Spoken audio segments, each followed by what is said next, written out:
आलमी किताब मेले पर आप सभी का स्वागत है, इस्तकबाल है। आज किताब मेले का चौथा दिन है। कौमी उर्दू कौंसिल के स्टॉल पर आज 2 मुज़ाकरे होने हैं।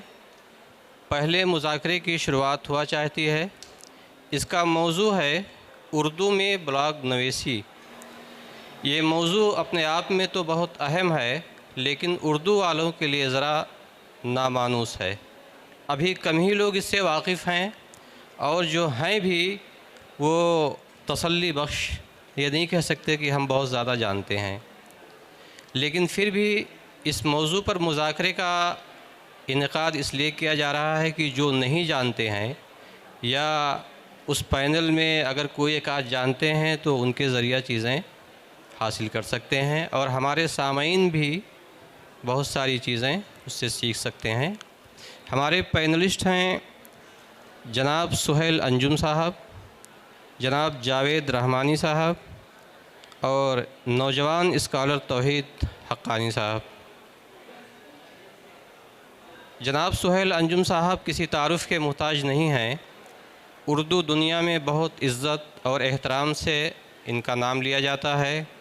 आप एक अदीब, सहाफ़ी की हैसियत से जाने जाते हैं।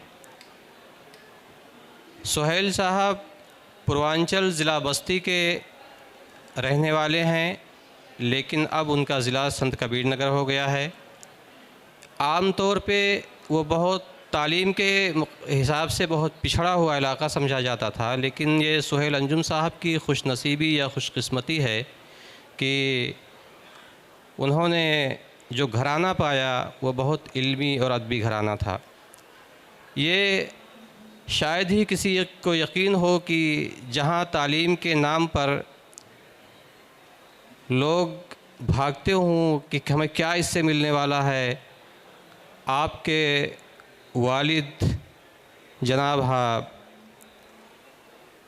हामिदुल अंसारी साहब BOMS उस ज़माने के हैं, और उनका भी अदब और सहाफ़त से बहुत गहरा रिश्ता है। शायद यही वजह है कि उनकी औलादें जितनी भी हैं तालीम याफ्ता हैं। सुहेल अंजुम साहब की कई किताबें मंज़र आम पर आ चुकी हैं।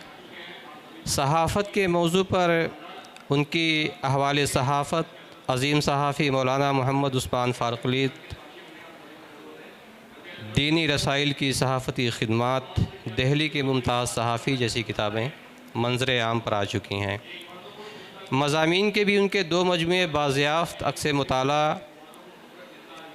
भी आ चुके हैं। उनकी एक किताब अंजुम ताबा भी है, और चूँकि अभी हमने कहा कि इनका घराना बहुत मजहबी था, तो कहीं ना कहीं सुहेल साहब का भी उससे रिश्ता रहा है, इसलिए उन्होंने बाज़दीद हरम के नाम से भी उनकी किताब आई है। और कई किताबें इन्होंने तरतीब भी दी हैं, जिसमें सर फ़हरिस्त आलमी उर्दू यादगार मुजल्ला है, जिसके 3 शुमारे आपने तरतीब दिए हैं, जिसमें प्रेमचंद, जगन्नाथ आज़ाद, मौलाना मोहम्मद मुस्लिम हयातो ख़िदमात। सर, आपसे गुजारिश है कि आप स्टेज पर तशरीफ़ ले आएँ। दूसरा बहुत अहम नाम है जनाब जावेद रहमानी साहब का। अगर हम ये कहें तो गलत ना होगा कि इन्होंने अपने वालिद की विरासत को आगे बढ़ाया है। साहिबान की शुरुआत उनके वालिद साहब ने की थी, जिसे बखूबी उसको आगे बढ़ाने में जावेद रहमानी साहब का हाथ है। जावेद साहब दिल्ली के अदबी, सहाफ़ती और समाजी हलक़ों में एतबार व इस्तिनाद का दर्जा रखते हैं। उनका ताल्लुक़ इल्मी, अदबी और सहाफ़ती घराने से है।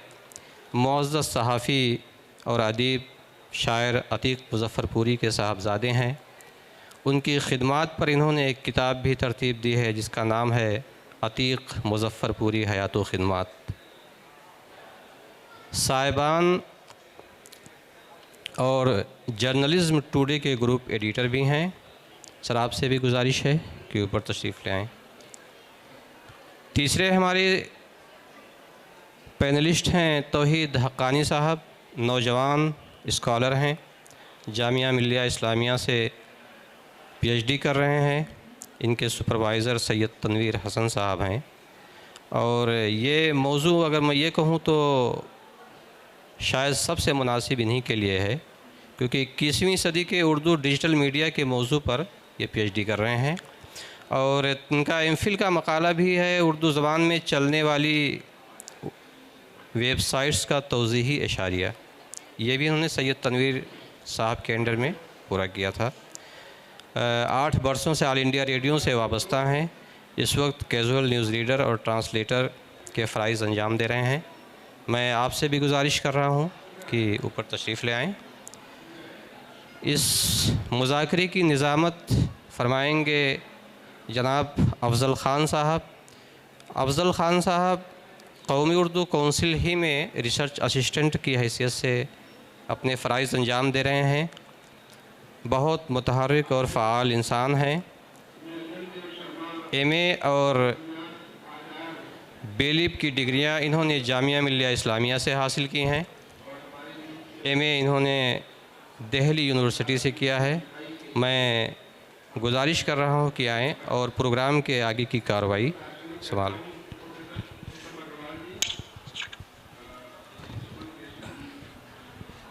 अस्सलाम वालेकुम। इकराम साहब, बहुत बहुत शुक्रिया कि आपने हमारे काम को आपने हल्का कर दिया, कि आपने सभी मेहमानों का आपने तारुफ पेश किया। अब हम असल मौजू की तरफ आते हैं। जो आप आज का जो मौजू है उर्दू में ब्लॉगिंग। हमारे तीनों मेहमान ब्लॉगिंग के बारे में अपने अपने ख़यालात इज़हार कर देंगे ताकि गुफ्तगू के सिलसिले का आगाज़ हो जाए और हमारे दरमियान कोई ऐसा शख्स हो जो ब्लॉगिंग के बारे में ना जानता हो, वो वाकिफ़ हो सके कि आखिर ब्लॉगिंग होती क्या है। तो मैं सुहेल अंजुम साहब से दरख्वास्त करूँगा कि वो अपने उस ब्लॉगिंग के बारे में बताएं, क्या ब्लॉगिंग होती है। अफजल साहब, बहुत बहुत शुक्रिया। जब पहले अखबारात ही निकलते थे, यानी प्रिंट मीडिया ही का वजूद था, तो लोगों को अपने जज्बात व ख़यालात के इजहार के लिए अखबार का ही सहारा लेना पड़ता था। उसमें बहुत सी दुश्वारियाँ पेश आती थीं, लेकिन जब इंटरनेट का ज़माना आया तो बहुत से नए नए प्लेटफार्म्स आलम वजूद में आ गए। उन्हीं में एक ब्लॉगिंग का भी है। ब्लॉगिंग में भी आदमी या सारिफ़ या लिखने वाला अपने जज्बात व ख़यालात का इजहार कर सकता है और उसमें उसका मैदान बहुत वसी है। तनकीद लिख सकता है, सफ़रनामा लिख सकता है, शायरी कर सकता है और दीगर जो असनाफ़ अदब हैं उनको उस सिलसिले में वो अपना इज़हार ख़याल उसमें कर सकता है। उसके लिए मैदान बड़ा वसी है। उसमें बड़ी आसानी है कि आप जो चाहें उसमें लिखें, उसमें कोई दूसरा आपकी एडिटिंग करने वाला नहीं है। अखबार में तो आप कोई चीज़ भेजेंगे तो एडिटर जो है वो उसमें उसकी एडिटिंग करेगा, उसको पढ़ेगा, लेकिन ब्लॉगिंग में आप ख़ुद उसके मालिक होते हैं। आप ही उसके सारिफ़ हैं, आप ही उसके एडिटर हैं, आप ही उसके मुरत्तिब हैं, आप ही सब कुछ हैं। तो ये एक तरह से एक बहुत ही मुफीद प्लेटफार्म है। वो ब्लॉगिंग जो है उसके कई तरीक़े हैं। किन किन चीज़ों पे वो ब्लॉग आप लिख सकते हैं, जैसे ब्लॉग स्पॉट है, ब्लॉग्स है और एक दो और होंगे। ये तौहीद साहब अभी उस पर तफसील से रोशनी डालेंगे। लेकिन मैं समझता हूँ कि ब्लॉगिंग जो है आदमी की तरसील के मौक़े को बहुत ही वसी कर देता है। आप अपनी चीज़ें बड़े हल्के तक पहुँचा सकते हैं, उन हलकों तक जहाँ अखबारात ना पहुँचते हों, जहाँ दूसरी चीज़ें ना पहुँचते हों, जहाँ रसायल ना पहुँचते हों। और इंटरनेट अगर उस शख्स के पास है तो आपकी चीज़ें वो पढ़ सकता है, उससे इस्तेफ़ादा कर सकता है और उससे वो बहुत कुछ सीख सकता है। मेरे ख़्याल से ब्लॉगिंग हर आदमी को जो यह लिखने पढ़ने से ताल्लुक़ रखता है और इंटरनेट का जानकार है, उसको इससे फ़ायदा उठाना चाहिए और दूसरों को भी फ़ायदा पहुंचाना चाहिए। बहुत बहुत शुक्रिया। बहुत बहुत शुक्रिया सुहेल अंजुम साहब ने, आपने बहुत अच्छी बात बताई। अब मैं जावेद रहमानी साहब से दरख्वास्त करूँगा, जावेद रहमानी साहब इस पर रोशनी डालें कि ब्लॉगिंग क्या होती है। बहुत शुक्रिया सर।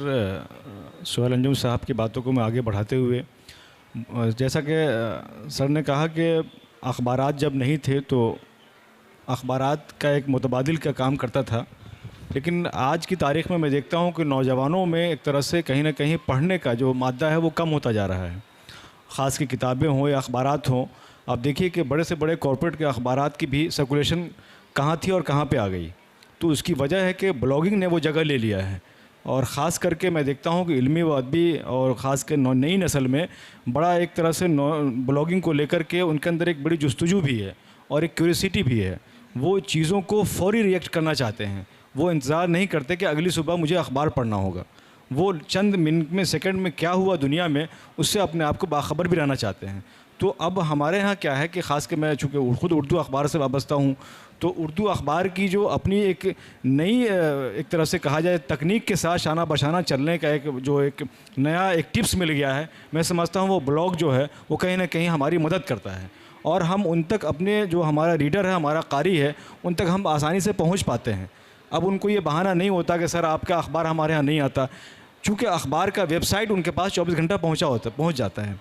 अब चूँकि वेबसाइट में ये बात हो सकता है, हमारे जो आज के प्रोग्राम के मॉडरेटर हैं अफजल साहब भी सवाल मुझसे करें कि क्या उर्दू अखबारात क्यों उस तरह से ब्लॉग को फ़ौक़ियत नहीं दे रहा है। मैं बाद में उस पर तफसील से बताऊँगा। फ़िलवक्त तो ये है कि ब्लॉगिंग की जो जहाँ तक मैं बात कर रहा हूँ उसमें एक बड़ा एक नई नस्ल के लिए ये बात है कि वो जहाँ पर भी हो अपनी मौजूदगी का न सिर्फ इजहार कर सकता है बल्कि उससे ले भी सकता है। और बहुत ऐसे मज़ामीन जो हैं, जो तफसीलात जो हैं, वो राइटिंग की शक्ल में और तहरीर की शक्ल में हमारे यहाँ मौजूद है। बहुत बहुत शुक्रिया जावेद रहमानी साहब। अब मैं तौहीद रहमानी साहब से दरख्वास्त करूँगा कि इस पर रोशनी डालें कि ब्लॉगिंग होती क्या है। बहुत शुक्रिया। सबसे पहले मैं इदारे का शुक्रिया अदा करूँगा और इसमें जो मौजूद अरकान हैं उनका, जिन्होंने मुझे चुना इस पर बात करने के लिए। जैसे कि सुहेल अंजुम साहब ने फरमाया कि ब्लॉगिंग अपने ख़यालात का इजहार है और कोई भी शख्स और उसको अखबार से जोड़ा तो इस पे मेरा इख्तलाफ हो सकता है कि अखबार से ब्लॉगिंग का कोई ताल्लुक़ नहीं है। ब्लॉगिंग जो है एक ज़ाती डायरी हो सकती है। इंटरनेट्स के आगाज़ से पहले इस तरह से हम ज़ाती डायरी लिखते थे, किसी चीज़ पर हमारा तासुर हो सकता था, हम किसी चीज़ को लेकर अपना ख़याल पेश करना चाहें या कुछ लिखना चाहें या किसी चीज़ को याद रखने के लिए नोट डाउन करना चाहें, उसकी अपडेट शक्ल के तौर पर व्लॉगिंग का वजूद आया है। ब्लॉग जो है वेब लॉग से ही एक मुख्तस है, यानी कि वेबसाइट पर एक लॉग तैयार करना। आप एक चीज़ लिखते हैं, उसके बाद दूसरी चीज़ लिखते हैं, किसी एक पर्सनल वेबसाइट तैयार करके और उस पर उन चीज़ों को महफूज रखना, अपने ख़यालात को या किसी भी नज़रिए को या किसी कुछ हद तक उर्दू ज़बान व अदब में हम अपने आप को महदूद कर देते हैं सिर्फ़ ज़बान व अदब तक। व्लॉग वहीं तक महदूद नहीं रहता, ज़बान व अदब के मौजू तक महदूद नहीं रहता, बल्कि एक इंसान जो है उसकी वो बहुत सारी चीज़ें पढ़ता है, बहुत सारी चीज़ें देखता है, लिखता है, तो वो हर चीज़ पर अपने ख़याल का इजहार करता है या फिर वो अपनी डायरी में लिखता है, तो वही व्लॉग है। वहाँ पर वो क्या कह सकते हैं इसको, टेक्नोलॉजी की जो एडवांसमेंट हो रही है उसके ऊपर अपने ख़यालात का इजहार कर सकता है। बहुत दूसरी चीज़ें हैं। तो व्लॉग महदूद नहीं है ज़बान तक, व्लॉग महदूद नहीं है अखबार तक, बल्कि वो तमाम चीज़ों का अहाता करता है। तो अगर आप किसी वेबसाइट का, बहुत सारी वेबसाइट हैं जैसे सुहेल अंजुम साहब ने बताया कि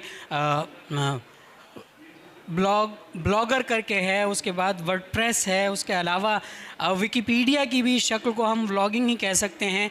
इसके अलावा अगर आप ये तमाम वेबसाइटें आपको इस चीज़ की इजाज़त देती हैं कि आप पैसा खर्च किए बग़ैर सिर्फ़ अपनी प्रोफाइल वहाँ पर बनाकर और जो चीज़ आप याद रखना चाहते हैं, यहाँ पर जिस चीज़ पर आप अपने ख़यालात का इजहार करना चाहते हैं उसको नोट डाउन कर सकते हैं। अगर आप को पैसा खर्च करना है तो आप अपनी वेबसाइट बना लेते हैं, वो भी ब्लॉगिंग की एक शक्ल होती है।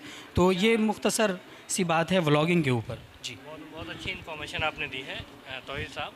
लेकिन क्या ब्लॉग और व्लॉग, ये क्या दोनों में फ़र्क है जो अभी आजकल जी चलन ज़्यादा? वही मैं सोच रहा था कि अगर कोई जदीद नस्ल के बच्चे हमें देख रहे हों तो ब्लॉग और व्लॉग में वो कंफ्यूज हो जाएंगे। ब्लॉगिंग जो है, अगर इंटरनेट का इस्तेमाल करके, किसी वेबसाइट का इस्तेमाल करके एक ज़ाती या अपनी वेबसाइट बना के या किसी वेबसाइट पे कोई ज़ाती सफ़ा बनाकर तहरीरी तौर पर आप कोई चीज़ लिखते हैं तो वो ब्लॉग कहलाता है। ठीक, और उसी चीज़ को मतलब उसी ख़याल को या किसी चीज़ पर अपने तासुर का इज़हार करना या किसी चीज़ को देखकर उसको रिस्पॉन्स करना, उस पर रिस्पॉन्ड करना, और वो वीडियो की फॉर्म में हो। अगर वो वीडियो की फॉर्म में है तो उसको हम व्लॉगिंग कहते हैं। वीडियो लॉगिंग वो वीडियो की शक्ल हो जाती है। तो अगर वीडियोग्राफी है, अगर कोई शख्स यहाँ पर मैं ही खड़े होकर कहने लगूँ कि देखिए ये किताबें आपको नज़र आ रही हैं, बहुत बेहतरीन किताबें हैं और ये NCPOL का स्टॉल है, यहाँ पर आकर आप किताबें ख़रीद सकते हैं, तो ये व्लॉगिंग हो गई। और अगर इसको मैं तहरीरी तौर पर लिख दूँ और किसी वेब के पेज पर लिख कर और कहीं शेयर कर दूँ तो वो ब्लॉगिंग कहलाता है। उसकी जदीद शक्ल अब और ज़्यादा, क्योंकि टेक्नोलॉजी में इतनी एडवांसमेंट हो रही है और इतनी तेज़ी से हो रही है कि हमें समझ में ही नहीं आता है कि चीज़ें किस वक्त बदल गई। ब्लॉगिंग था, ब्लॉगिंग के बाद व्लॉगिंग, और व्लॉगिंग के बाद ये जो शॉर्ट्स आप देखते हैं, चाहे वो यूट्यूब शॉर्ट्स हो, चाहे वो इंस्टा की रील्स हो, ये सब व्लॉगिंग का ही पार्ट है और वो ब्लॉगिंग की कहीं ना कहीं जदीद शक्ल है। जी, बहुत बहुत शुक्रिया तौहीद साहब। अब मैं सोहेल अंजुम सर से दरख्वास्त करूंगा कि क्या आपका कोई ज़ाती ब्लॉग है, और जिस वक्त आपने ब्लॉग लिखना शुरू किया था क्या उस वक्त क्या दिक्कतें थीं, क्या दुश्वारी थी, उसके बारे में अपना तजुर्बा शेयर करें। मैंने मेरे ख़्याल से 2007-8 में, 8 या 9 में मैंने अपना ब्लॉग बनाया था sohelanjumblogspot.com। उस पर मैं अपने जो मज़ामीन मेरे होते थे, जो अखबारात में छपते थे, वो मैं उस पर डालता था। कुछ अपनी किताबों के हिस्से भी उस पर डालता था ताकि वहाँ से अगर कोई पढ़ना चाहे तो पढ़ ले। लेकिन बाद में मसरूफियात के सबब वो सिलसिला मुनक़ता हो गया, फ़ाल नहीं रहा। मैं उसको रिवाइव करने की कोशिश कर रहा हूँ। और जैसा कि अफजल साहब आपसे मशवरा हुआ था, आपने बहुत अच्छा मशवरा दिया कि आप उस पर डालिए और उसका लिंक सोशल मीडिया पे दे दीजिए। तो अब मैं वही करने जा रहा हूँ कि उसको रिवाइव करूँगा और उसके बाद उस पर मज़ामीन डाल करके उसका लिंक सोशल मीडिया पे हम उसको अपलोड कर देंगे, ताकि पहला एक तारुफ़ हो, और उस तारुफ़ को पढ़ के आदमी अगर तफसील में जाना चाहे तो फिर उस लिंक पे जाए और उसको वो पूरा पढ़ ले। अगर वो तफसील में नहीं जाना चाहता तो इंट्रो में उसके इतना खुलासा आ जाए कि उसकी समझ में आ जाए कि इस मज़मून में क्या किया गया है। ये कई साल तक मैंने इस सिलसिले को जारी रखा था, लेकिन उसके बाद फिर वो मुनक़ता हो गया। अब मुझे जहाँ तक दुश्वारी की बात आपने की, तो मेरे सामने तो कोई दुश्वारी नहीं आई, क्योंकि मैं यूनिकोड पे डालता था। पहले मैंने, हालांकि मैं वर्ड्स में नहीं कर पाता हूँ टाइप, मैं तो इन पेज में करता हूँ। इन पेज में टाइप करके फिर उसको यूनिकोड में कन्वर्ट करके उसको करेक्शन वगैरह करके फिर वो मैं डाल देता था। तो मुझे तो कोई दुश्वारी उसमें नहीं आई। मुमकिन है कुछ लोगों को दुश्वारी हो, जिनके पास यूनिकोड वर्जन नहीं होगा उनको दुश्वारी हो सकती है, क्योंकि उस पर आप यूनिकोड ही मेरे ख्याल से डाल सकते हैं। PDF फॉर्म में तो शायद वो उस पर नहीं आप अपलोड कर सकते हैं, यूनिकोड ही में डाल सकते हैं। तो यूनिकोड आप लोड कर लीजिए अपने PC में, और उसके बाद आप वहाँ चाहें तो आप वर्ड में करेंगे, टाइप करेंगे तो फिर कोई मसला नहीं होगा, वो डायरेक्ट आपका यूनिकोड में चला जाएगा, आप उसको वहाँ कर सकते हैं। तो मुझे तो कोई दुश्वारी नहीं हुई, मुमकिन है कुछ लोगों को दुश्वारी हुई। बहुत बहुत शुक्रिया। जावेद रहमानी साहब, आपसे एक सवाल है जी, क्या उर्दू ब्लॉगिंग रिवायती सहाफ़त का मुतबादिल बन रही है, या ये महज एक ऐसा प्लेटफार्म है जहां वो बातें कही जाती जिन्हें अखबारात शाया नहीं करते हैं? इसके बारे में अपना। बिल्कुल अफजल साहब, आपने जो है जो मुझे ख़दशा था उसका आपने इजहार भी कर दिया। बिल्कुल मुतबादिल, देखिए हमेशा एक अच्छी की तलाश तो रहती है, और मुतबादिल में एक आसानी ये है कि जो कारी को आसान लगे वो कारी अपने हिसाब से ले लेता है। और लेकिन आप ये नहीं कह सकते कि सहाफ़त की अपनी तारीख़ है और सहाफ़त का पूरा पस मंज़र है। उसमें आसानी ये हम ये कह सकते हैं कि आज के हालात में जो उर्दू सहाफ़त की बात करें तो उनके लिए एक एक्स्ट्रा जो है ब्लॉग का भी एक ऑप्शन हमारे साथ है। अब उसको मजमूई तौर पे जो अखबारात में जो आमतौर पे इदारिये होते हैं, इदारिये और कॉलम भी कुछ ऐसे होते हैं जिसको ब्लॉग पे हम उसको महफूज कर करके जो कहा जाता है कि गूगल सर्च में ऐसा कोई उन्वान रखें ताकि आसानी से गूगल जब सर्च करें तो वो वहाँ तक पहुँच जाए, वो एक आसानी होती है। कई बार जैसे आपने कहा कि आपके सिस्टम में यूनिकोड है नहीं, अब तो सोहेल अंजुम साहब चूँकि ज़ाहिर है भाई, अब हम लोग बहरहाल कहने के नौजवान आप सिखाते हैं कि अब शायद मोबाइल में सब चीज़ें मिल गई हैं आपको, अब आपको यूनिकोड अपलोड करने की ज़रूरत ही नहीं है। मोबाइल आपको, जो आप मोबाइल हम ले रहे हैं जिसको आप स्मार्टफोन कहते हैं, उसमें वो तमाम चीज़ें फ़राहम हैं जो आपकी दिलचस्पी का सबब बन सकती है। आप टाइप करें उर्दू में तो वो टाइप कर देगा, आपको टाइप नहीं भी करने आता है, आप उर्दू बोल रहे हैं, वो उर्दू अपने आप टाइप करता चला जाएगा। तो ये यूनिकोड में आसानियाँ फ़राहम हो गई हैं और उसको हम अपने ब्लॉग पे अपलोड कर दें मोबाइल से ही, तो ये तो बहुत आसान है। लेकिन मुतबादिल बिल्कुल एक हद तक आप कह सकते हैं कि अगर हम उसको मॉडर्न कर दें, मॉडर्न से मुराद ये है कि उस वेब जो हमारा ब्लॉग है, जो वेब पेज है, उसको हम लोग अपडेट नहीं करते हैं। ख़ास कर उर्दू अखबारात की बात करता हूँ, चंद महदूद अखबारात होंगे जहाँ उर्दू की ख़बरें या ऐसा ब्लॉग उनके यहाँ फ़राहम है। लेकिन अभी भी चूँकि हम लोग इसको जो कहते हैं बहुत आसानी से नहीं ले रहे हैं ताकि उनको हम एक एहसास दिलाएं अपने कारी को, तो ये कहीं ना कहीं एक बेहतर करने का तरीका है। और वो जब होगा, चूँकि कौमी कौंसिल बराए फ़रोग़ उर्दू ज़बान एक बड़ा इदारा है, हुकूमत हिंद का है, अगर वहाँ से कोई इनिशिएटिव लिया जाता है ऐसा कोई ब्लॉगर के लिए या उर्दू अखबारात के जो वेबसाइट्स हैं उसके लिए कोई स्कीम अगर कौंसिल एक तरह से लाए, तो वो कहीं ना कहीं हम लोगों के लिए आसानियाँ फ़राहम करेगा। चूँकि आप एज़ ए सहाफ़ी, एज़ ए अखबार के मुदीरान को आप कहें कि आप उसको भी अडॉप्ट करें, तो हमारे लिए बहुत आसान नहीं होगा। बहुत बहुत शुक्रिया जावेद रहमानी साहब। जनाब तौहीद हक़ानी साहब, उर्दू में ब्लॉग नवीसी की मौजूदा सूरत हाल क्या है? क्या ये ज़ाती तर कोशिशों तक महदूद है या इदारा जाती सतह पर भी हो रही हैं?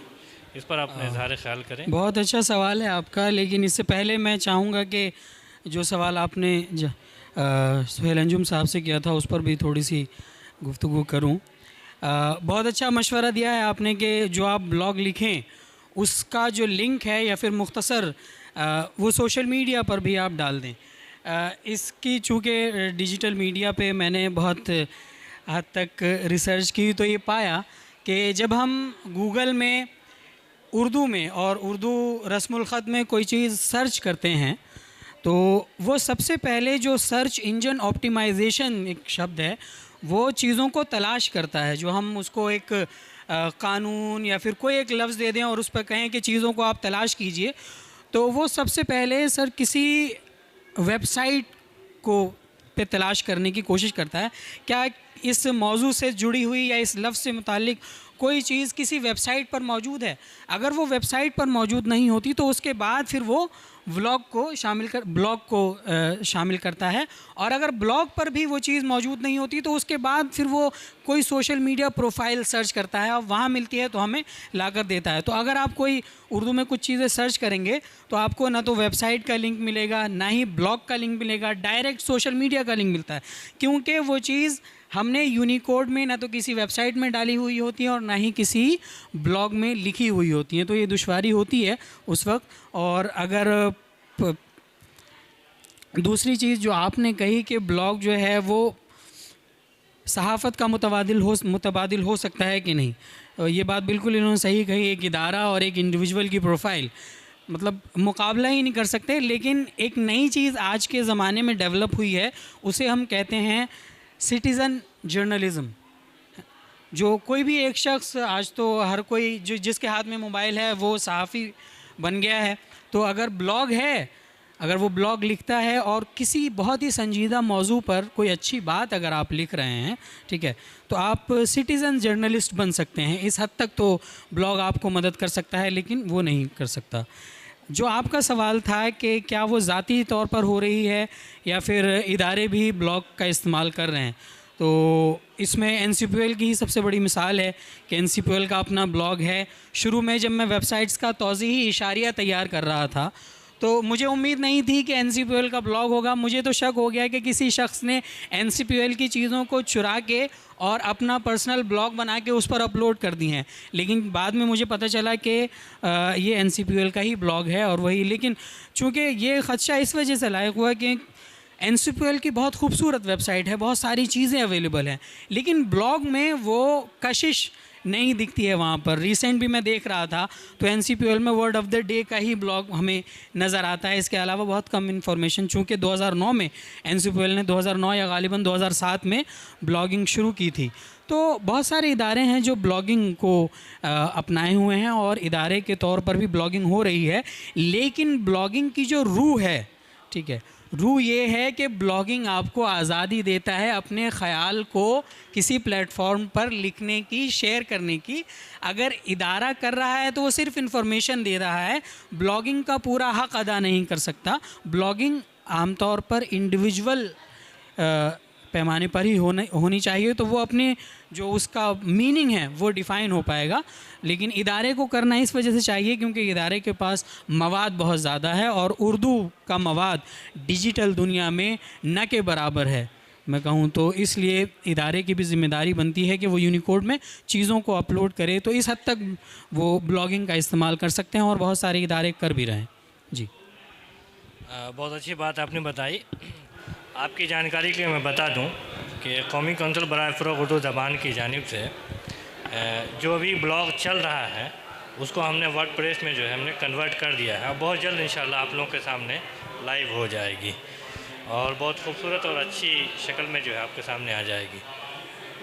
अभी जैसे तौहीद साहब ने बताया कि हमारा मवाद बहुत कम, कल मैं ऐसे ही देख रहा था इंटरनेट पर कि उर्दू का मवाद कितना है, तो मुझे बहुत ही शौक़ हुआ देखने पर कि सिर्फ 1% मवाद हमारा उर्दू का अवेलेबल है इंटरनेट पर। इतनी बड़ी आबादी हमारी होने के बावजूद भी सिर्फ 1%, बाकी अंग्रेज़ी तो मैंने देखा 50% का फिक्र, उनके बहुत ज़्यादा यूज़र हैं। तो जी, एक चीज़ मैं और इसमें ऐड करना चाहूँगा। 1% मवाद की बात कही आपने और ये बात हम लोगों को बड़ी तल्ख़ लग सकती है कि इस वक्त आर्टिफिशियल इंटेलिजेंस का ज़माना है। बहुत सारी वेबसाइट आ गई हैं जो आपको AI की वेबसाइट हैं, उस पर आप सवाल कर सकते हैं। तो जब आप सवाल करते हैं उससे उर्दू रस्मुल ख़त में या फिर उर्दू के किसी मौजू पर, तो बहुत मुख्तसर सी जानकारी आपको देता है। और परेशानी की बात यह है कि उसका जो कॉन्टेक्स्ट होता है, मतलब वो जिस तनाजुर में बात कह रहा होता है, वो तनाजुर हमारा मुल्क पड़ोसी मुल्क होता है। मैं कहना नहीं चाहूँगा क्योंकि डिजिटल तौर पर उन्होंने उर्दू में ज़्यादा मवाद डिजिटली फ़राहम किया है बनिस्बत हमारे मुल्क के। हम लोगों ने बहुत कम मवाद डिजिटली अपलोड किया है इंटरनेट पे यूनिकोड की फॉर्म में। और ये बात मैं इसलिए भी कह रहा हूँ कि मुझे मेरा तजर्बा रहा है जेमिनाई को ट्रेन करने के तौर पर। मैं एक एज़ अ फ्रीलांस के तौर पर मैंने जेमिनाई को ट्रेन किया है, उसके प्रॉम्प्ट को देखकर और वो क्या जवाब देता है। तो आप कितना भी पूछ लीजिए उससे कि आप हिंदुस्तान के, हमारे मुल्क के कॉन्टेक्स्ट में ये बात कहिए, तो वो बहुत हद तक या तो मना कर देगा या उसके पास होगी नहीं जानकारी, या अगर जानकारी है तो वो किसी दूसरे कॉन्टेक्स्ट में है। तो हम लोगों की बहुत ज़िम्मेदारी बढ़ जाती है कि हम यूनिकोड में चीज़ों को अपलोड करें। चलिए, बहुत बहुत शुक्रिया। जनाब सुहेल अंजुम साहब से सवाल है, क्या सोशल मीडिया के तेज़ रफ्तार दौर में ब्लॉगिंग कमज़ोर हुई है या सिर्फ उसकी शक्ल और किरदार बदल गया है, या आज भी लोग ब्लॉग लिखने और पढ़ने में दिलचस्पी रखते हैं? इस पर इज़हार ख्याल करें। सवाल आपका बहुत अच्छा है, लेकिन उससे पहले ज़रा सा दो जुमले, जो आपने इनफरादी और इदारा जाती से मुतल्लिक सवाल पूछा था, तो मैं समझता हूँ ब्लॉगिंग इनफरादी सतह पे ज़्यादा होती है, इदारा जाती सतह पे कम है। इनफरादी सतह पे आपको आज़ादी है कि आप कि किसी पॉलिसी के मुहताज नहीं हैं, किसी दबाव के, कोई दबाव आपके ऊपर नहीं है, कोई प्रेशर नहीं है, आप जो चाहें वो लिख सकते हैं। लेकिन जब इदारे ब्लॉगिंग करते हैं या ब्लॉग लिखते हैं तो ज़ाहिर वो अपने इदारे की पॉलिसी के मुताबिक काम करते हैं, उससे इधर उधर वो नहीं हो सकते और होना भी नहीं चाहिए। इदारा जाती ब्लॉगिंग की एक सूरत हाल मीडिया में भी है। मैं उर्दू मीडिया के ताल्लुक़ से गुफ्तगू करूँगा। वॉइस ऑफ अमेरिका, BBC और DW Deutsche Welle radio Germany का जो है, इनके यहाँ भी ब्लॉगिंग होती है। वॉइस ऑफ अमेरिका तो खैर अब 15 मार्च 2025 से बंद हो गया है, लेकिन उसके पहले तक उसमें भी वो 45 ज़बानों की नशरियात थी। डोनाल्ड ट्रंप ने एक आर्डर जारी करके तमाम नशरियात 45 ज़बानों की बंद कर दी, लेकिन उस वक्त तक उर्दू में और दूसरी ज़बानों में भी ब्लॉगिंग होती थी। वॉइस ऑफ अमेरिका के वेबसाइट पे आप जाइए और आप अब भी अगर तलाश कीजिए तो पुराने ब्लॉग्स वहाँ पर रखे हुए हैं। उसमें वो ज़ाहिर है वो अपनी पॉलिसी के हिसाब से चीज़ें उसमें पेश करते हैं। मिसाल के तौर पे एक मैं मिसाल दे रहा हूँ, उनके किसी रफ़ीक़ कार का इंतकाल हो गया, उस पर उनको किसी सहाफ़ी को ब्लॉग लिखना है तो उसने अब पहले अपने ख़यालात ज़ाहिर किए, उसके बाद उनके साथ जो जिन लोगों ने काम किया, जो उनके दीगर रफ़क़ाए कार रहे हैं, उनके क्या ख़यालात हैं वो भी उन्होंने अपने ब्लॉग में शामिल किया। तो ये DW में भी ब्लॉग लिखे जाते थे, लेकिन इधर मैंने सुना है और मैंने देखा तो मुझे नहीं मिला। मेरे ख्याल से 1-1.5 साल से DW में भी ब्लॉग बंद हो गया है। एक ख़ातून है रोहिणी सिंह, जो अंग्रेज़ी, हिंदी और उर्दू तीनों ज़बानों की सहाफ़ी हैं। बेसिकली वो अंग्रेज़ी के हैं, उन्होंने उर्दू सीखी और DW में उन्होंने दर्जनों ब्लॉग लिखे। वो दूसरे मुल्कों में गई सयाहत करने, तो वहाँ से भी उन्होंने ब्लॉग लिखा। फिर उसको उन्होंने उन ब्लॉग्स को उन्होंने यकजा किया, उनको मुरतब किया और उनकी एक किताब छपी उर्दू में, मेरा दूसरा जन्म। वो उनके DW में छपे हुए ब्लॉग्स का मजमुआ है। तो लेकिन अब वहाँ भी बंद हो गया है वो, वरना उसके पहले DW वाले करते थे कि जो उनके ब्लॉगर्स होते थे उनको ट्रेनिंग के लिए जर्मनी भेजते थे 1 महीना, 2 महीना, 3 महीने के लिए, लेकिन अब वो सिलसिला उन्होंने बंद कर दिया। ये सिलसिला आपका जो सवाल है उससे जाके जुड़ता है कि सोशल मीडिया के दौर में क्या ब्लॉगिंग का मुस्तकबिल क्या है, क्या लोग ब्लॉगिंग का इस्तेमाल कर रहे हैं कि नहीं कर रहे हैं, ज़्यादा कर रहे हैं कि कम कर रहे हैं। जहाँ तक मेरी मालूमात है, मैं समझता हूँ कि ब्लॉगिंग सोशल मीडिया के आने के बाद कमज़ोर हुई है और अब लोगों की दिलचस्पी उसमें उतनी नहीं है। उसमें उतनी सूरत के साथ, उतनी तेज़ी के साथ चीज़ें आपको नहीं मिल सकती हैं जितनी सूरत और तेज़ी के साथ आपको सोशल मीडिया के दीगर प्लेटफार्म पर मिल जाती हैं। व्हाट्सअप है, फेसबुक है, इंस्टाग्राम है और दूसरी चीज़ें हैं। तो मैं समझता हूँ कि व्लॉग भी और ब्लॉग भी वो सब सोशल मीडिया पर लोग ज़्यादा उसको शेयर कर रहे हैं और पेश कर रहे हैं।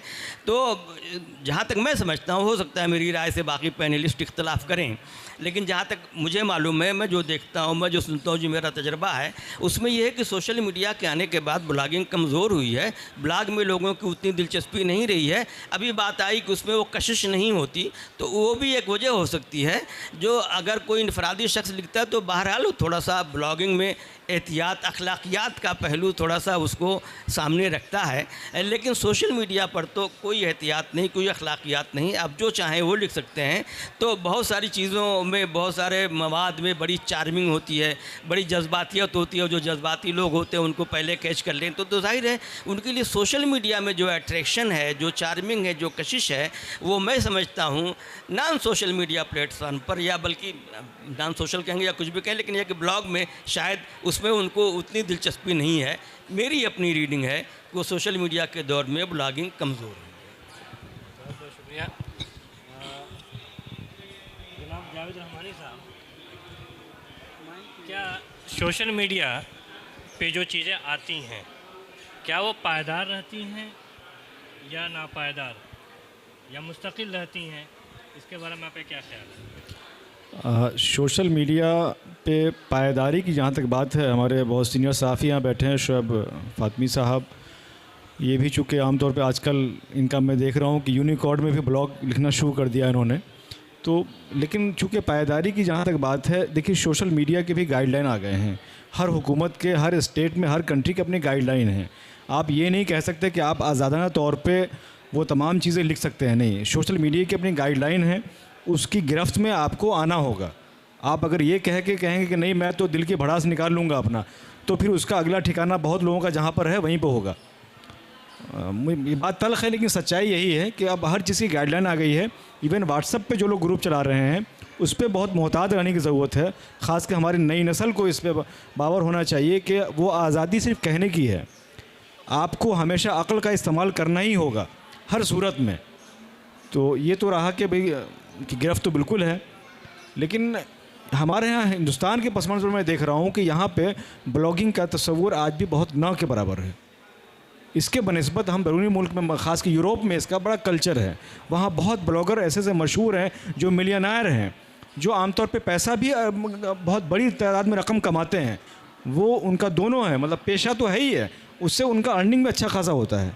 मेरी बात से पता नहीं अब बाकी पहले से इत्तेफाक करेंगे नहीं करेंगे, लेकिन चूँकि मैं वहाँ जा भी चुका हूँ, वहाँ मैंने कई ब्लॉगर से मेरी बराह रास्त बातचीत भी हुई है, तो मैंने इस तजिया पे निकाला कि ऐसा है। तो फिर आखिर उर्दू में जो ब्लॉगिंग लोग जो करते हैं तो वो क्यों नहीं उस मुकाम तक पहुंच पाते हैं? ये आपने बहुत सवाल बहुत आसान है लेकिन बहुत तल्ख है। अगर मैं बात उसको जिस तरह से आपने देखा होगा कि हमारे यहाँ हम किसी राइटर से बात करते हैं, ख़ास कर उर्दू मुसन्निफ़ से, तो पता चलता है कि ये साहब 300 किताबों के मुसन्निफ़ हैं, लेकिन शायद कारी को 3 किताब का नाम नहीं पता होगा। ये तो सच्चाई है।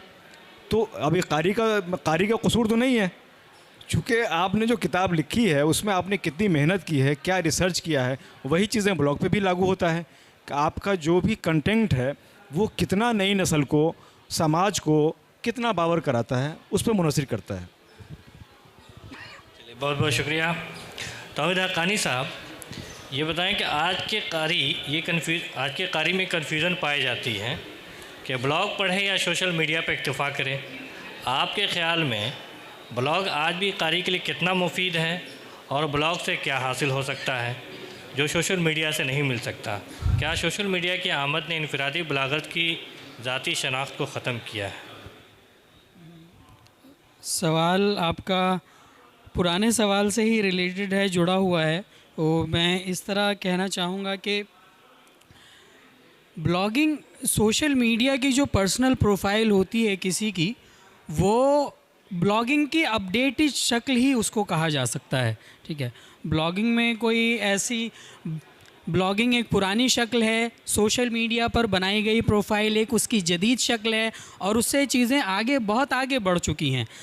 जैसा कि जावेद रहमानी साहब ने कहा कि ब्लॉगिंग वेस्ट में बहुत पहले स्टार्ट हुई थी और इंग्लिश में बहुत पहले स्टार्ट हुई थी। उर्दू में ब्लॉगिंग की तारीख 2005-2006 के बाद शुरू होती है और उसमें भी बहुत कम लोग उस तरफ गए हैं, ब्लॉग लिखने की तरफ। और जहाँ तक पैसे कमाने की बात जो आपने कही कि पैसा कमाना, तो ब्लॉगिंग में यहाँ भी हिंदुस्तान में जो दीगर ज़बानें हैं जिसमें ब्लॉगिंग होती है उसमें अंग्रेज़ी भी और हिंदी भी शामिल है।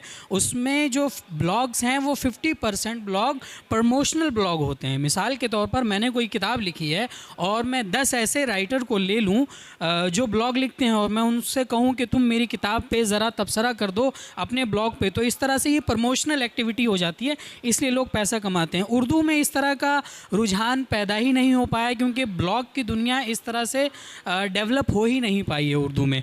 और चूँकि उसी दरमियान ब्लॉग धीरे धीरे डेवलप ही हो रहा था, सोशल मीडिया ने उसको अपनी गिरफ्त में ले लिया और सोशल मीडिया ने वो तमाम खुसूसियात आपको फ़राहम कर दी जो ब्लॉग में अवेलेबल नहीं है। ब्लॉग में आप वीडियोज़ मतलब डाल सकते हैं, पहले नहीं डाल सकते थे। ठीक है, आप तस्वीर के साथ लिख भी सकते हैं, वीडियोस भी डाल सकते हैं। अच्छा, ब्लॉग में बहुत सारे होते हैं कि आपने ब्लॉग लिख दिया और बस वो आप तक महदूद है, लोग पढ़ सकते हैं लेकिन तासुर नहीं दे सकते। सोशल मीडिया आपको कमेंट करने की भी इजाज़त दे देता है उसी वक्त। तो सोशल मीडिया एक कॉम्पैक्ट थिंग है, वो उसमें बहुत सारी चीज़ें आपको एक साथ फराहम कर देता है, इसलिए इंडिविजुअल लेवल पे ब्लॉगिंग की तरफ लोग कम जाते हैं और वो सोशल मीडिया, क्योंकि बहुत सारे लोग जो अब नई जनरेशन है, जेनजी जिसे कहते हैं हम, उनको ब्लॉगिंग का कोई आइडिया ही नहीं होता। आपकी बात से इत्तेफाक है, लेकिन मेरे जहन में एक सवाल ये है कि आम तौर से जो होता है कि ब्लॉग में जो चीज़ें लिखी जाती हैं वो एक स्टोर हो जाती हैं जी, लेकिन सोशल मीडिया पे जो चीज़ें होती हैं वो स्टोर नहीं हो पाती हैं। वो मतलब कि आप एक की नज़रों से, हमारी नज़रों से एक मतलब गुजर गया, फिर उसके बाद हम तलाश करते रहें, तो उसमें एक दिक्कत भी होती है। क्यों ना इन चीज़ों का प्रमोट हो कि आप ब्लॉग में लिखें, और ब्लॉग में जैसे कि मैंने सोहेल अंजुम साहब से भी बताया था कि भाई आप ब्लॉग लिखिए और उसको जो है अपनी चीज़ों को जो है सोशल मीडिया पर डालिए और शेयर कीजिए। वो चीज़ें एक पायदार भी हो जाएगी, एक जगह स्टोर भी हो जाएंगी और उसको तलाश करना आसान भी हो जाएगा। तो इस पर उर्दू बिरादरी का रुझान क्यों नहीं है? जो उर्दू के चाहने वाले या उर्दू इस पर जो काम करने वाले लोग हैं या उर्दू के इदारे हैं या और भी जो लोग हैं इंडिविजुअल या इनफरादी तौर पे, ये एक तो काम हो सकता है। देखिए स्टोर तो दोनों जगह होती है चीज़ें। हाँ। सोशल मीडिया प्रोफाइल में भी चीज़ें स्टोर रहती हैं अनलेस कि आप उसको डिलीट ना करें, और ट्विटर तो डिलीट का ऑप्शन ही, एडिट का ऑप्शन ही नहीं देता था, वो अलग मसला है जो एक्स हो गया है। और ब्लॉग पर भी चीज़ें महफूज रहेंगी अनलेस कि आप उसको डिलीट ना करें, ठीक है।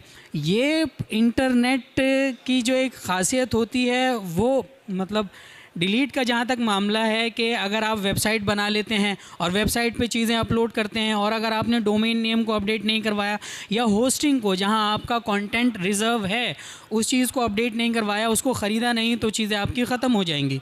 लेकिन जैसे व्लॉगर हैं जो फ्री वेबसाइट्स हैं, वहाँ पर अगर आप चीज़ें अपलोड कर रहे हैं तो जब तक वो वेबसाइट है मौजूद तब तक आपका कंटेंट रहेगा। मैं इंटरनेट की एक ख़राबी जो है, एक मनफी पहलू जो है वो ये है कि मैं आपको बताऊं, मैंने उर्दू में चलने वाली वेबसाइट्स का तौज़ीही इशारिया तैयार किया और तकरीबन उसमें 500 से ज़्यादा वेबसाइट को शामिल किया।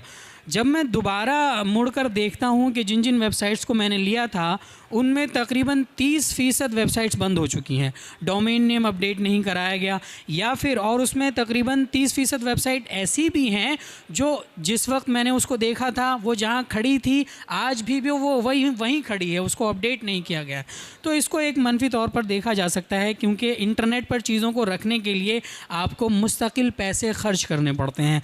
तो इसमें यहाँ पर एक पहलू ये आ जाएगा कि किताब और इंटरनेट या ई बुक, किताब यहाँ पे अपने आप को बड़ा बना लेती है। किताब पे एक बार चीज़ महफूज हो गई तो वो हो गई, लेकिन चूँकि ये एक डिजिटल तरक्की है, इससे हम मुंह नहीं मोड़ सकते, तो हमें वो चीज़ें डिजिटली अपलोड करनी ही होगी अगर हमें अपनी दुनिया वहाँ पर भी बनानी है तो। जी बहुत बहुत शुक्रिया। मैं सर से, जनाब सोहेल अंजुम सर से मेरा एक सवाल है कि उर्दू अखबारात और मीडिया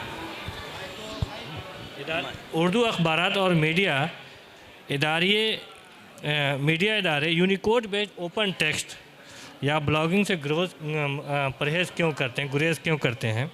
क्या इसकी वजह कॉपी होने का खौफ है या इसके पीछे दीगर तकनीकी या माशी अवामिल शामिल हैं? आमतौर से जो चीज़ें हमारी होती हैं अखबारात में, वो या तो PDF की शक्ल में होती है या एक JPG की शक्ल में जो होती है नेट पर जो अवेलेबल होती है, लेकिन वो चीज़ें अगर यूनिकोड में आ जाएं तो एक अच्छी चीज़ भी हो जाएगी और उर्दू का ज़ख़ीरा भी जो है अच्छा जमा हो जाएगा। इस सिलसिले में आपकी क्या राय है? अब ये तो मुझे नहीं पता कि उर्दू वाले क्यों उस पर यह कि पेशरफ्त नहीं करते, लेकिन मेरा ख़्याल है इसमें कुछ तसाहुली का भी अमल दखल है कि हम उर्दू वाले और मुस्लिम अदारे भी इस सिलसिले में बहुत ही सुस्ती और काहली का मुजाहरा करते हैं। हालांकि अब यूनिकोड जैसा कि इन्होंने बताया कोई मसला ही नहीं है, उनको चाहिए कि उसको डालें, यूनिकोड पर डालें। यूनिकोड से कॉपी करने का ख़दशा तो मैं समझता हूँ ये कोई अगर ख़दशा है तो ये तो लायानी ख़दशा है, इसकी कोई अहमियत नहीं है। हाँ, बहुत से अखबारात ने, मिसाल के तौर पे इनकलाब ने या दूसरे और अखबारात ने सब्सक्रिप्शन उस पर कर रखा है, आप उसको पढ़ना चाहें तो आप उसको सब्सक्राइब कर सकते हैं, लेकिन उसमें भी वो इमेज फ़ाइल देते हैं, उसमें यूनिकोड नहीं होता कि आप उसको कहीं और इस्तेमाल कर सकें।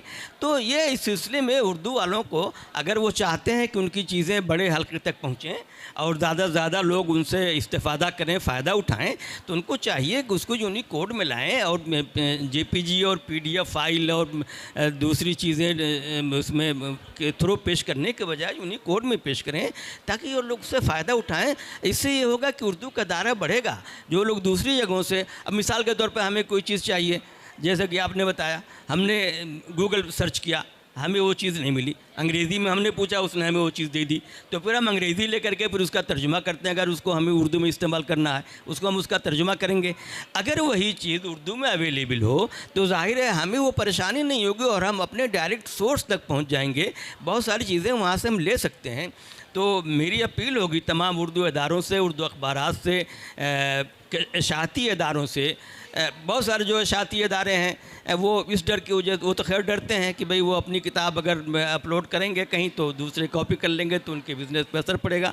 अगर वो ना करें, लेकिन अखबारात के लोग, रसाइल के लोग, जो रसाइल उर्दू के निकलते हैं वो तो अपना कर सकते हैं, उनको यूनिकोड वर्जन डालना चाहिए ताकि दूसरे भी उससे फ़ायदा उठाएं। ये मेरी अखबारात और रसाइल से अपील होगी, उर्दू वालों से अपील है, जो इंडिविजुअल उर्दू के इदारे चलते हैं उनसे भी मैं ये अपील करना चाहूँगा। चलिए, बहुत बहुत शुक्रिया। जावेद रहमानी साहब, एक सवाल है कि चैट जीपीटी और दीगर एआई की टूल की आमद से उर्दू ब्लॉगिंग के मुस्तकबिल पर क्या असरात मुरतब होंगे? क्या इंसानी तख्लीक की जगह मशीन जगह ले लेगी? इस पर आप रोशनी डाल सकते हैं तो डालें। ये तो कहना बहुत आसान है कि क्या इंसानी दिमाग तख़य्युल की जगह मशीन ले लेगी। वहाँ भी इंसानी दिमाग का ही किरदार होगा। मशीन भली तकनीक आ गया है, लेकिन वो भी मोहताज इस बात की है कि हम उसको क्या डायरेक्शन दे रहे हैं सब। अब देखिए कि ये जो अभी बड़े स्कॉलर हैं डॉक्टर अतहर फ़ारूकी साहब, उनका कॉलम मुस्तकिल अखबारात में मैं देख रहा हूँ। अब उन्होंने क्या किया है कि ज़ाती उनकी कोशिश अपनी है कि जो भी कॉलम उनका आता है अखबार में वो यूनिकोड की शक्ल में फिर वो अपलोड भी करते हैं। वो उसमें आसानी क्या है कि अगर मुल्क से बाहर को अमेरिका में वो उनका मजमून लेना चाहता है तो यूनिकोड की शक्ल में, अफजल साहब जो आपने सवाल किया था, यूनिकोड की शक्ल में वो ले सकता है। तो वो डिपेंड करता है कि आपका दिल कितना बड़ा है। आप मतलब वहाँ भी कॉपीराइट का सवाल अगर पैदा हो जाएगा तो लोगों तक नहीं पहुँच पाएगी चीज़ें। जो है बहुत लोग आज भी हैं जो चीज़ें पढ़ना चाहते हैं, हासिल करना चाहते हैं। जहाँ तक उर्दू इदारों की बात है तो उसमें अंजुमन भी एक बड़ा नाम है इदारे का। हमने सारी किताबों को अपलोड कर दिया है। आपने सारी किताबों को कहाँ जी? वेबसाइट पे अपलोड कर दिया है और वो हमने फ्री डाउनलोड रखा है उसको। अच्छा। क्योंकि वो मुमकिन नहीं है कि 1000 किताब की को हम यूनिकोड में तब्दील करें। वो हो सकता है आने वाले 50 साल बाद हम उस तक पहुंच जाएं, लेकिन अभी मुमकिन नहीं है। अंजुमन की जो किताबें जैसे जो मैगजीन है जी, क्या वो यूनिकोड फॉर्म में है? वो हमने फ्री डाउनलोड PDF शक्ल में रखा है। अगर जिनसे उस पर हमने वहाँ नीचे लिख देते हैं, अगर आपको कोई मजमून लेना है तो आप हमसे रब्ता करें, हम आपको भेज देंगे। इतना तो हक हो कम से कम इदारा को, हमें ये तो मालूम हो कि हमारा मजमून कहाँ शाये हो रहा है। एक शक्ल तो बन सकती है, जैसे हमने कहा कि हम लोगों ने कभी जिक्र भी किया था कि 1% हमारा मवाद जो है, हालांकि डिजिटल मवाद उर्दू में है, उर्दू में PDF शक्ल में है या JPG शक्ल में है। और भी दूसरे इदारे हैं, रेख्ता ने भी बहुत काम किया है, कौमी कौंसिल के भी ने काम किया। कौमी कौंसिल की तकरीबन जो है 17 मतलब कि 1300 के आसपास किताबें जो हैं PDF शक्ल में हैं। 250 किताबें ऐसी हैं जो EPUB फॉर्मेट में, जो यूनिकोड में हैं, और इस पर मज़ीद काम मतलब जारी है। इस पर हम लोग काम जी 250 किताबें EPUB फॉर्मेट में। लेकिन आपने ये सही कहा कि अगर यूनिकोड में हो जाएगा तो उसमें क्या है कि हमारे लोग मजमूई तौर पे हिंदुस्तान नहीं बल्कि मुल्कगिर पैमाने पे उससे इस्तेफ़ादा उठा सकते हैं। वो काम इतना आसान नहीं है। वो कोई बड़ा इदारा, सरकारी इदारा जब उसकी सरपरस्ती करेगा तो मुमकिन हो सकता है हम करें। हम तो सारी किताबें यूनिकोड करने को तैयार। बिल्कुल, छोटी छोटी मैगजीन है, मैगजीन पे तो हम लोग काम कर सकते हैं कि साथ साथ PDF में भी हम इस्तेमाल करें और साथ साथ यूनिकोड को भी करें। जी जी, और लोग कर भी रहे हैं। अभी एक हमने देखा एजाज उबैद साहब एक हैं, कोई महाराष्ट्र के हैं, गालिब मुंबई के हैं। उन्होंने देखा कि बहुत सारी किताबों को उन्होंने जो है उर्दू में जो है मतलब कि EPUB में, इसमें EPUB की शक्ल में या वर्ड में उन्होंने इस्लामी किताबों को भी और अदबी किताबों की, मतलब जो भी उनको मिला, जो भी उसको उन्होंने करने की कोशिश की है। तो एक बड़ा कारनामा। लेकिन आपका जो सवाल है कि आज भी कहीं ना कहीं उर्दू इदारा हो या फिर इनफरादी तौर पे हो, इस बात की कमी है। इसको चंद इदारे, जी जी जी जी बिल्कुल बिल्कुल, चंद इदारे हैं जो काम कर रहे हैं, लेकिन ये चंद इदारों से काम बात बनने वाली बात नहीं है। जहाँ हम ये कहते हैं कि 30 करोड़ आबादी जो है हमारी ज़बान को न सिर्फ पढ़ता है बल्कि लिखता है और सीखता भी है, तो उसमें कम से कम हमें भी फ़राख दिली को सबूत देना पड़ेगा। और मुझे लगता है कि वो धीरे धीरे अब लोग उसको अडॉप्ट भी कर रहे हैं। वक्त लग रहा है, लेकिन आने वाले दिनों में आपको अंदाज़ा होगा कि लोग इस तरफ मायल हो रहे हैं। चलिए, बहुत बहुत शुक्रिया। तौहीद साहब, उर्दू ब्लॉगिंग में मौज़ूआत महदूद क्यों हैं, उसके बारे में कुछ, और क्योंकि आपने रिसर्च भी किया है और अभी क्योंकि आपका MPhil का मौजू भी था कि उर्दू में मतलब कि वेबसाइट के इशारिया साजी वाला, तो उसमें आपने देखा भी होगा, तो उस सिलसिले में आपकी क्या राय है? तो उसमें ये तो मैंने आगाज़ में ही कहा कि उर्दू ब्लॉगिंग में एक तो उर्दू में ब्लॉग लिखने वाले ही बहुत कम हैं, और जो उर्दू में ब्लॉग लिखते भी हैं वो महदूद हैं उर्दू अदब तक। और उर्दू अदब में जो चीज़ें लिखी जा रही हैं, रिसर्च के दौरान जब मैं तौज़ीही इशारिया तैयार कर रहा था तो मुझे कुछ ऐसे ब्लॉग मिले जो टेक्नोलॉजी पर बात करते थे। भाई आज भी आप देखेंगे कि नया फ़ोन कौन सा आ रहा है, नया ऐप कौन सा डेवलप हुआ है, या नया जो ऑपरेटिंग सिस्टम है कौन सा डेवलप हुआ है, उसमें कौन सी एडवांसमेंट आई है, इसके हवाले से आपको उर्दू में कोई ब्लॉग नहीं मिलेगा। लेकिन तो मैंने रिसर्च किया था तो कुछ वेबसाइटें हैं जो इस तरह का मवाद उर्दू में फ़राहम करती हैं, देती हैं और उस पर लिखती हैं। वो मिसाल के तौर पर कुछ बता दीजिएगा कि कौन कौन सी वेबसाइट्स हैं, कुछ ऐसा आपके जहन में हो, क्योंकि आपने काम भी किया है इस पर। मैंने काम किया, मैं बता दूंगा। तो फिर ये है कि एक अगर आप कंप्यूटर से रिलेटेड एडवांसमेंट को पढ़ना चाहें उर्दू में तो computing.com करके एक वेबसाइट है, वो आपको बहुत सारी मालूमात फ़राहम करती है इस पर। और ये जाहिर सी बात है कि ये पड़ोसी मुल्क की वेबसाइट है, तो इसलिए मैं हवाला नहीं देना चाहता था। मुझे हिंदुस्तान में मतलब उर्दू की कोई ऐसी वेबसाइट नहीं मिली जो टेक्नोलॉजी की एडवांसमेंट में या फिर जो डेवलपमेंट हो रही है, एआई की डेवलपमेंट, इस पे उर्दू में किसी तरह का मज़मून शाया करती हो। इसलिए ये बहुत बड़ा रिसर्च गैप है कि अखबारात जो हैं, अखबारात में तरह तरह के मौज़ूआत पर इदारिये भी तहरीर होते हैं और ख़बरें भी आती हैं। तो अगर वो अपने प्लेटफॉर्म पर डिजिटल शक्ल में ओपन सोर्स के तौर पर अगर उस तरह के मज़मून को रख दें तो अगर कोई सर्च करता है तो उसको वो चीज़ें मिल जाएंगी। ये तो पुरानी बात है। मैं जो अभी हमारे दो मेहमान बात कर रहे थे कि हमें जो है अपना जो कंटेंट है, हमारा जो मवाद है, वो यूनिकोड में प्लेटफॉर्म पे अपलोड होना चाहिए। इसमें तो किसी तरह का तरद्दुद होना ही नहीं चाहिए। और ये इदारे को, और जैसे जावेद रहमानी साहब ने कहा कि हमने अपनी किताबों को किया है, तो ये बहुत ज़रूरी चीज़ है कि किताबों को PDF में तो कर दिया, और अगर आप PDF में अपलोड की है आपने किताबें, तो ये ज़रूर कीजिए कि आप अपने जो प्लेटफॉर्म है उसमें किसी तकनीकी शख्स को शामिल करके उसमें OCR को वो कर दें, ऑप्टिकल कैरेक्टर रिकग्निशन होता है, वो PDF को पढ़ के और वो टेक्स्ट में कन्वर्ट कर देता है चीज़ों को, तो वो आ जाती हैं ये चीज़। मामला यहाँ पर यह है कि हमारे पास कोई इस तरह का सॉफ्टवेयर डेवलप नहीं हो पाया है जिस तरह ग्रामरली काम करता है। मतलब इन पेज तक हमारा अपना नहीं है, वो तो ठीक है। मतलब मैं चाहता हूँ कि ग्रामरली किस्म का कोई एक सॉफ्टवेयर हो ना जिसमें यही वजह है कि सॉफ्टवेयर का ना आना और डिजिटल मवाद का ना होना। आज भी कोई भी यूनिवर्सिटी अपने यहाँ सबमिट होने वाली PhD में प्लेजरिज्म को टेस्ट नहीं कर पाती, ठीक है। तो ये इदारे के तौर पर ये चीज़ें होंगी, और जो हम डिस्कशन कर रहे हैं ये पुरानी चीज़ें हैं, इसमें तो कोई दो राय नहीं होनी चाहिए कि इसको कंटेंट को अपलोड किया जाए। हम इस तरह के सॉफ्टवेयर की डेवलपमेंट की तरफ बढ़ने की ज़रूरत है। हमें बहस करने का मकसद भी यही है कि हम ज़्यादा से ज़्यादा जो अपनी चीज़ों को जो है कंटेंट को, अपने मवाद को, उर्दू मवाद को यूनिकोड में डालें, ताकि वो चीज़ जो है तो मतलब कि इंटरनेट पे जो हमारा जो ये है परसेंटेज भी ज़्यादा से ज़्यादा हो। तो इन्होंने एक बात जो बस एक जुमले का इजाफा करना चाहूँगा कि इन्होंने जो कहा, जिस मुल्क की तरफ कई बार इशारा किया, तो आप अगर देखें, मैं कोई चीज़ ढूंढता हूँ तो वहाँ से ज़्यादा चीज़ें हमें मिल जाती हैं, अवेलेबल हो जाती हैं, और यूनिकोड में भी मिलती हैं। PDF में तो होती हैं, यूनिकोड में भी होती हैं। अपने इंडिया से, हिंदुस्तान से उतनी चीज़ें हमें नहीं मौसूल हो पाती जो वहाँ से हमें मिल जाती हैं। तो मैं समझता हूँ यहाँ के लोगों को भी उस सिलसिले में काविश करनी चाहिए, पेशरफ्त करनी चाहिए, ताकि हम भी यह है कि अपनी चीज़ें उन तक पहुँचा दें। भाई जिस तरह से अपनी चीज़ें हम तक पहुँचा रहे हैं, हम अपनी चीज़ें उन तक पहुँचाओ, पूरी दुनिया तक पहुँचाएँ।